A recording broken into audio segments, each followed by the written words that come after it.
खेती अली की कट गई, बस्ती उजड़ गई। परदेस में हुसैन थे, ज़ैनब बिछड़ गई।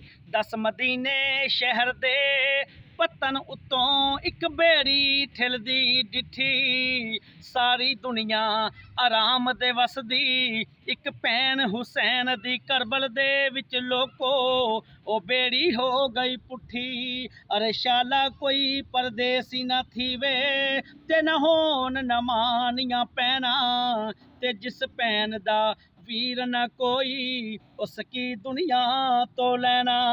अरे 3 दिन दे तरियाए सैयद होइयां सब दियां खुश्क ज़बाना, फिर भी वध वध जाना दित्तियां उन्हां गाजियां शेर जवाना।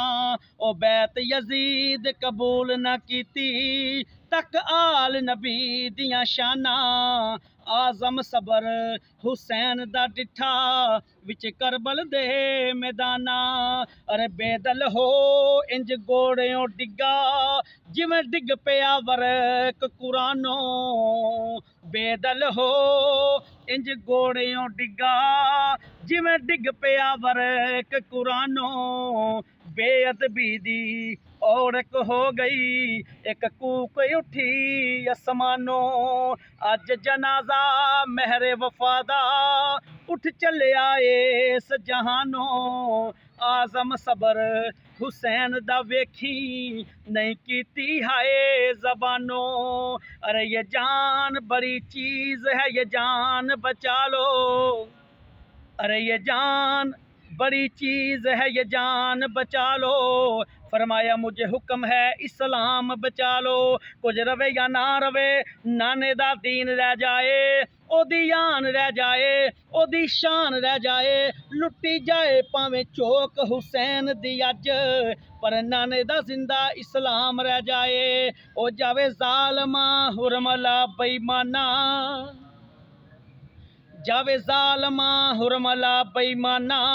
क्यों मारे तीर सगीर ताई, रोंदा खैमियां वल हुसैन मुड़िया, नाले हलक ताई खिचदा तीर ताई। फिर कबर नन्ही जई खोद के हज़रत अली असगर नू आप दफना दिता।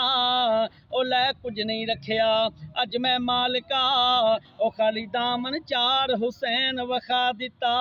ओ लै कुछ नहीं रखिया अज मैं मालिका, खाली दामन चार हुसैन वखा दिता। और जदों मेराज नबी नू होया, जिबरील बराक थमाया। जदों अली वल खैबर चले, नबी पाक ने आप चढ़ाया। अज कोई नहीं रह गया चरावन वाला, जदों वार हुसैन दा आया। खैमे चो निकली बीबी ज़ैनब, कहंदी चढ़ अमड़ी दे जाया। अरे कैद यूसफ दी कैद आबद दी, हैन इस विच फर्क हज़ारां।